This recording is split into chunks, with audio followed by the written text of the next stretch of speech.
벌써 10월 마지막 주일을 우리가 지키고 있습니다. 우리는 현재 외모 지상주의의 시대를 살아가고 있습니다. 이것은 우리의 삶의 주어진 삶의 기준에서 이렇게 크게 벗어나 있다는 것을 알 수 있습니다.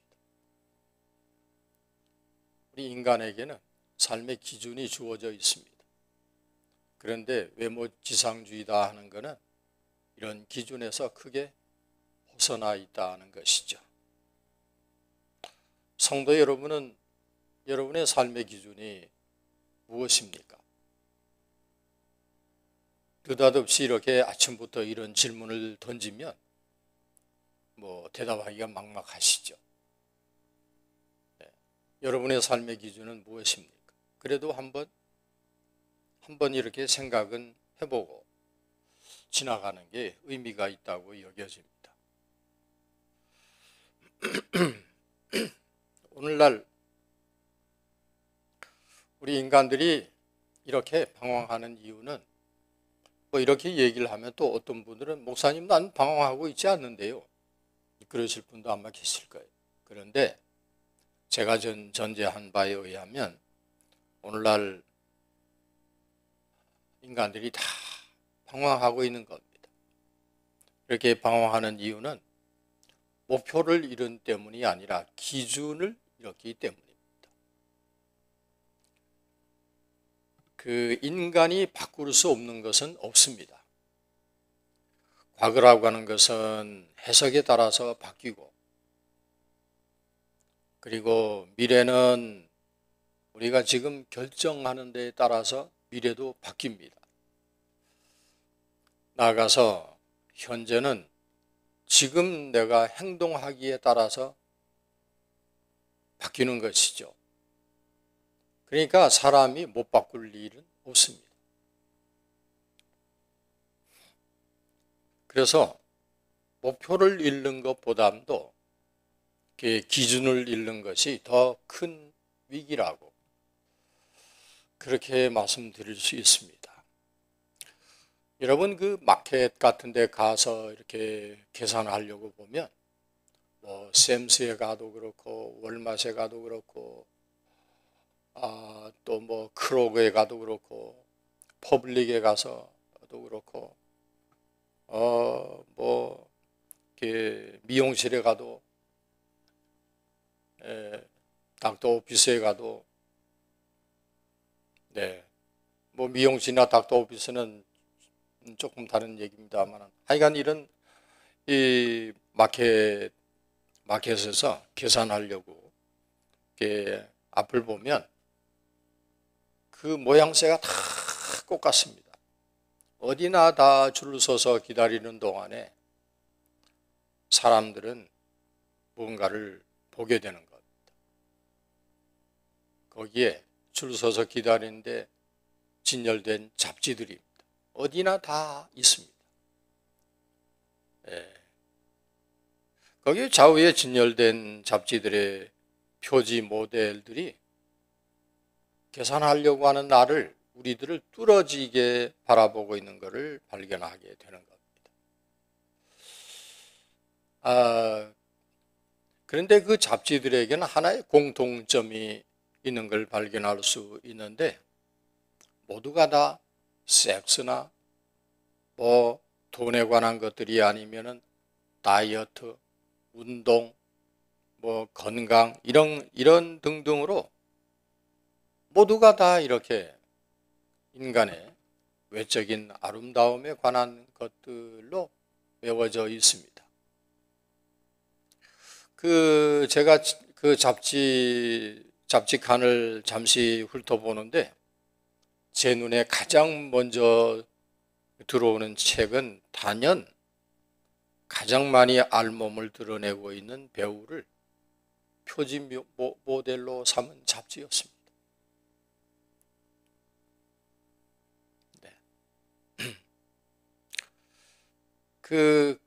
그래서 뭐 저를 향해서 웃으시겠지만, 그래서 제가 잠시 서서 사람들이 잡지를 보는 반응이 어떤가 하고 저도 한번 리서치를 해봤죠.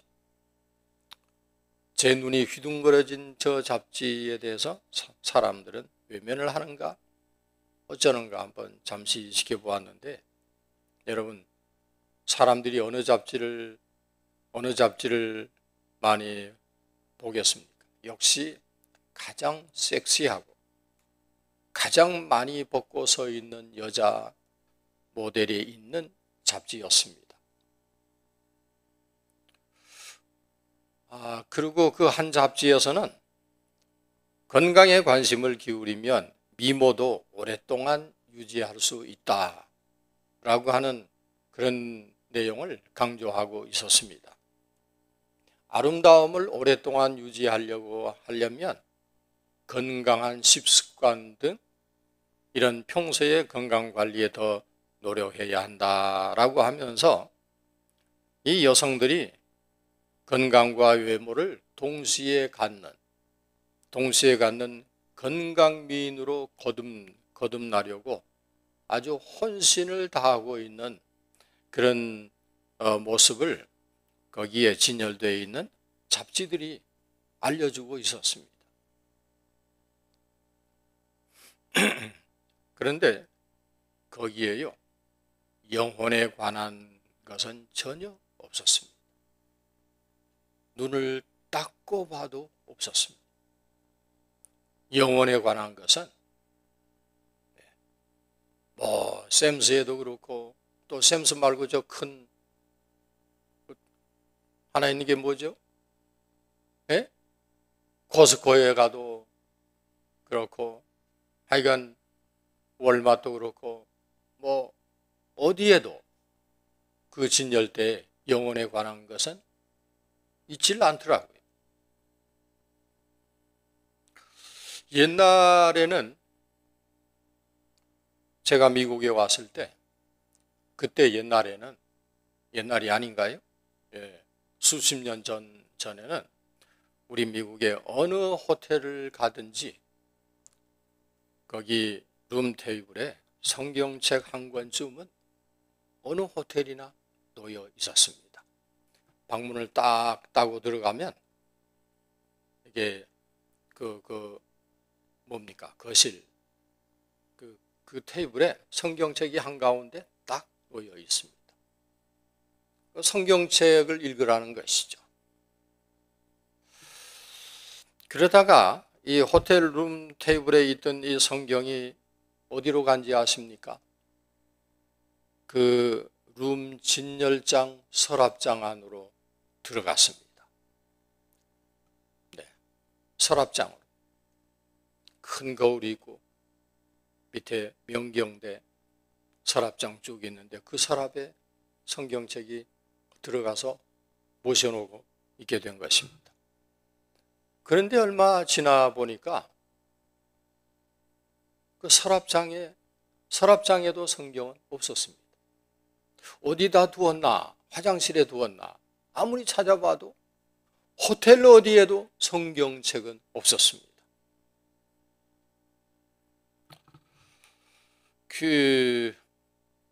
우리의 영을 다스릴 도구, 우리의 영적인 문제를 해결할 그 다스릴 도구로 주신 유일한 책이 있다고 한다면 그것은 성경입니다. 그런데 사람들은 그들에게서 이 성경을 다 밀어내 버렸습니다. 그리고는 온통 사람들의 관심은 이렇게 섹스, 돈, 다이어트, 건강 이런 등의 외적인 것들입니다. 오늘날에도 오늘 이 아침에 여기 교회 오시는데 많은 외적인 유혹이 있었을 거예요. 날씨가 이렇게 좋은데 그 무슨 말입니까? 그냥 교회 스킵하고 어디 갈 데가 없나? 그리고 최고의 아름다운 계절인데 사실 그런 것 같아요. 10월부터 11월 초순까지 최고의 계절인 것 같아요. 다른 데는 모르겠지만 적어도 우리 버밍햄은 그런 것 같아요. 이런 계절에는 누구나 언제나 이런 때는 우리가 외적인 유혹에 빠져들게 되는 것입니다. 이런 오늘날의 인간들이, 여러분, 이 인간들이 어디로 가겠습니까? 온통 외모지상주의에, 그런 주의 사상에 쩔어 있는 이 사람들, 과연 어디로 가겠습니까? 이 문제는 물론 문제는 사람들이 이런 잡지를 읽는다고 하는 것입니다. 거기에 잡지가 있다라고 하는 게 문제가 아니라 그런 잡지들을 읽는 사람들이 많기 때문에 있는 것이죠. 그 책들은 얼굴과 그리고 몸의 아름다움이 전부인 것처럼 몰두하게 하고, 그리고 다른 사람들과 비교하게 만들어서 비교를 해보면 나는 저렇게 아름답지 못하잖아요. 그래서 심한 절망에 빠지게 되고, 이거는 몇 년 전 제가 인터넷으로 월간 동화를 읽다가 발췌한 내용입니다. 월간 동아일보 신문 말고 월간 동화에 나오는 그 한 편을 제가 함께 여러분과 나누기를 원해서 인용을 합니다. 시골에서 농사를 지으면서 살아가는 청년이 있었습니다. 아주 준수한 외모에 시원시원한 성격, 그리고 섬세한 배려까지 어느 하나 나무랄 데가 없는 너무나 멋진 그런 청년이었습니다. 하지만 농촌을 좋아하는 여자가 없어서 이 청년은 결혼을 못했습니다. 한국에는 아직도 그렇죠. 이 청년은 어느 날부터 컴퓨터를 장만을 하고 인터넷을 하면서, 그러면서 도시에 사는 젊은 사람들과 카페에서 활동을 하다가 어느 여자와 이메일을 주고받게 되었습니다. 청년은 바다라는 닉네임을 가졌고 상대 여자는 그린피시, 그러니까 초록물고기라는 닉네임을 사용하게 되었습니다. 청년이 느끼기에 이 여자는 아주 박학다식하면서도 검소하고 또 아름다운 마음을 가진 것으로 그렇게 느껴졌고, 그리고 또한 농촌에 대해서도 아주 넓은 이해심을 가지고 있는 듯이 보였습니다. 여자와 주고받는 메일의 횟수가 많아질수록 이 청년의 가슴 속에 여자를 향한 분홍빛으로 그 사랑이 싹 들어가고 있는 것을 느낄 수 있었습니다. 이메일 한 1000통 가까이 주고받았을 어느 날 이 청년은 뜨거운 마음을 담아서 프로포즈를 보냈습니다. 그런데 웬일인지 청년이 사랑을 고백하기 전에는 하루에 10통이 오고 가던 그런 메일이 사랑을 고백하고 나니까 일주일을 기다려야 겨우 답장이 하나 오는 겁니다. 그것마저도 답장이라고 하는 건 그저 한두 줄의 짧은 답이었습니다. 이 청년은 정말 절망을 했습니다. 누구도 시골은 싫은가 보다. 다 이상일 뿐이지. 나처럼 이렇게 힘들고 열악한 그런 환경에서 농촌을 지키고자 했던 내가 바보지. 누가 봐도 이건 바보짓이야. 내가 왜 농촌에 남겠다고 했나 하는 그런 실망감에 젖게 되었습니다. 이 청년은요, 준수한 훌륭한 서울의 대학을 나와서 서울대학을 나와서 서울에 있는 대학은 다 서울대학 아니에요. 서울에 있는 유수한 대학을 나와서 다른 친구들은 다 좋은 직장으로 이렇게 취직을 하고자 할 때 우루과이 라운드라고 하는 농촌에 아주 신음을 안겨준 이 일로 인해서 농촌이 아주 피폐하게 되어질 때 나라도 농촌을 지켜야 되겠다 하는 마음으로 부모님 반대를 무릅쓰고 농촌에 정착을 했는데 정말 정작 견디기 어려운 것은 외로움이었습니다.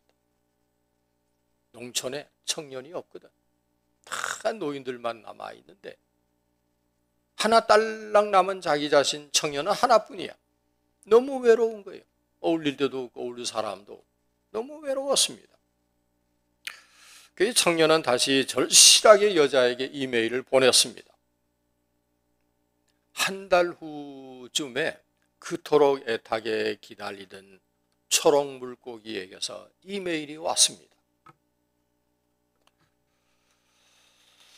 바다님, 나 당신을 사랑해도 될까 하고 많은 시간을 고민을 했습니다. 그리고 저는 어릴 적부터 한쪽 다리가 꽤 불편한 소아마비를 앓고 있습니다. 그리고 또한 이뻐야 할 얼굴도 어릴 적 된 화상으로 온 얼굴이 흉터로 뒤덮여져 있습니다. 그래서 직장 생활은커녕 집안에서 어두운 커튼으로 햇살을 가리고 혼자 살고 있습니다. 그리고 저는 가진 것도 없습니다. 더구나 몸마저 이래서 누구 하나 저를 쳐다보지를 않습니다. 그동안 사이버상에서 많은 사람들을 사랑하고 사랑을 주고 싶었지만 다들 저를 보면 질겁을 하고 도망을 가거나 돌아섰습니다. 그 이후에는 사람을 만나는 일이 두려워서 저에게는 호감을 주는 남자가 있다면 먼저 제가 돌아서곤 했습니다. 사랑하기도 전에 버림받을 제 자신이 너무 가여워졌어요. 이런 저를 사랑할 수 있다고 자신을 아십니까? 이런 메일을 받고 청년은 정말 아득해졌습니다. 눈앞이 캄캄해졌습니다. 여자의 결점을 알고 나니까 혼란이 생겼습니다. 더더군다나 부모님을 실망시킬 걸 생각하니까 그 실망하실 모습을 떠올리자 이 청년은 너무너무 괴로웠습니다. 육체보다는 영혼이 중요하지 라고 자부하던 청년이었기 때문에 그 고통은 더욱 심하였던 것입니다. 몇 날 며칠을 고민하던 청년은 여자에게 다시 이메일을 보내게 됩니다. 초록 물고기님, 사랑하는, 이제 당신에게 사랑한다는 말을 해야겠습니다. 사랑하는 내 단 한 사람 초록 물고기님, 당신에 대해서 내가 고민을 많이 했습니다. 하지만 당신에게는 건강한 몸을 가진 내가, 또한 저에게는 아름다운 영혼을 가진 당신이 필요하다 하는 것을 깨달았습니다. 당신이 말한 당신의 결점은 오히려 나에게는 기쁨이 된다는 것을 알게 되었습니다. 그렇게 이메일을 보냈습니다. 그랬더니 얼마 후에 두 사람은 서로 만나기로 약속을 하게 됩니다. 청년은 이 여자의 불편한 몸을 배려해서 내가 서울로 올라가겠다라고 했지만 사는 것도 보고 싶고 그래서 자기가 내려오겠다고. 그래서 그 여자의 부탁으로 지금은 폐교가 된 초등학교에서 만나기로 하였습니다. 여자는 자기의 전화번호도 알려주지 아니하고 전화 알려주지 않고 무작정 3월 14일 학교에서 가장 큰 나무 밑에서 만나기로. 학교에 나무가 있는지 없는지 모르지만 하여간 크든 작든 간에 가장 큰 나무 밑에서 만나자고 하였습니다. 그리고 드디어 3월 14일 교문에서부터 웬 늘씬한 여자가 목발을 짚고 머리에는 노란 스카프를 두른 채 뚜벅뚜벅 절룩거리면서 청년의 눈에 점점 크게 다가온 것입니다. 혹 초록 물고기님이신가요? 그럼 바다님이신가요? 이렇게 해서 이제 먼저 인사를 하고 여자는 부끄러운 듯이 살며시 고개를 숙이더니 바다님, 이제 저를 보여드리겠습니다. 얼마나 흉측하고 내 저는 게 어느 정도인지 저의 진실을 보여드리겠습니다 하더니 여자는 안경을 벗고 스카프를 벗어서 나뭇가지에 걸었습니다. 그리고 얼굴을 돌리는 순간 남자는 눈이 휘둥그러졌습니다. 얼굴에 흉터 하나 없는 우윳빛 얼굴에 이목구비가 또렷한 굉장한 미인이 거기에 있었습니다. 그리고 여자는 목발을 내리고 아무렇지도 않게 나무 밑 벤치에 앉더니 환한 미소를 지으며 놀랐나요? 처음부터 속이려고 했던 것은 아니었습니다. 다만 내 영혼을 사랑하는 사람을 만나고 싶었을 뿐이었습니다. 이 청년은 물결인 눈빛으로 순간 이 여자를 와락 껴안았습니다. 멀리 바라보는 보리밭 위로 아지랑이가 아른아른 피어나고 있었습니다. 이게 신동아 잡지에 실린 내용입니다. 모든 사람들이 외모 중심으로 살아가기에 아마 이런 글이 실리지 않았나 하는 생각을 해봅니다.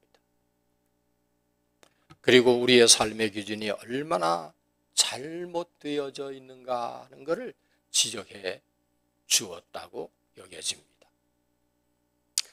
오늘 우리가 읽은 잠언서는 모두 31장까지 있습니다. 그 31장의 맨 끝절 30절과 31절, 사실 이 부분이 아마 이게 맨 끝장의 맨 끝이니까 아마 결론 부분이 아닌가 여겨집니다. 잠언서의 결론이라고 할 수 있겠습니다. 이렇게 끝내고 있습니다. 고운 것도 헛되고, 고운 것도 거짓되고, 아름다운 것도 헛되나 오직 여호와를 경외하는 여자는 칭찬을 받으리라. 그 손의 열매가 그에게로 돌아갈 것이요 그 행한 일로 말미암아 성문에서 칭찬을 받으리라.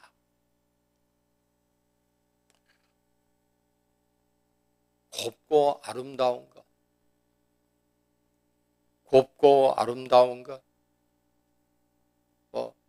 여성들이 추구하는 것이어서 여성들에게 주신 말씀 같지만 이거는 외모를 중시하는 현대인들 모두가 경청해야 마땅한 말씀입니다.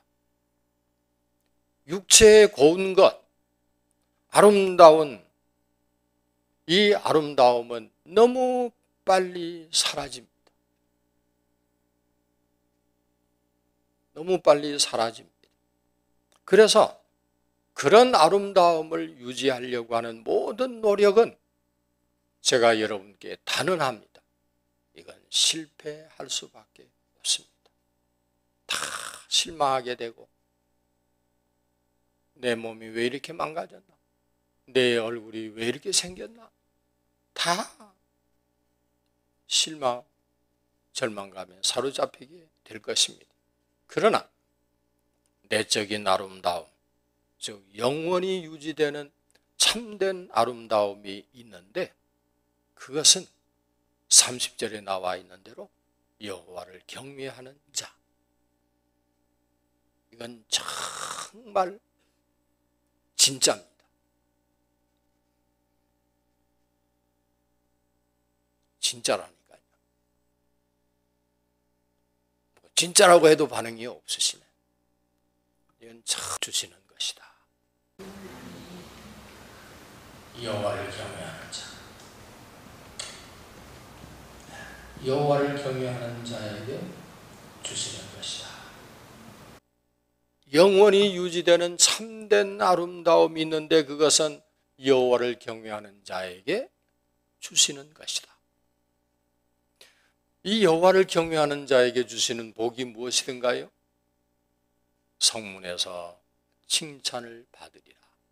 여러분, 여기 성문이라고 하는 것은 마지막에 들어가는 천국문을 의미하는 것입니다. 31절에 의하면 그 손의 열매가 그에게로 돌아갈 것이요 그 행한 일로 성문에서 칭찬을 받으리라. 이 성문에서 칭찬받을 인생으로 가꾸시는, 더더욱이나 이 가을은 참 우리 몸과 마음을 가꾸기에 아주 좋은 계절. 온 천지가 아름다운데 나도 아름다운 사람으로 갖고 가는 이 일에 성문에서 칭찬받을 인생으로 갖고 가시는 여러분이 되시기를 주 이름으로 축원합니다.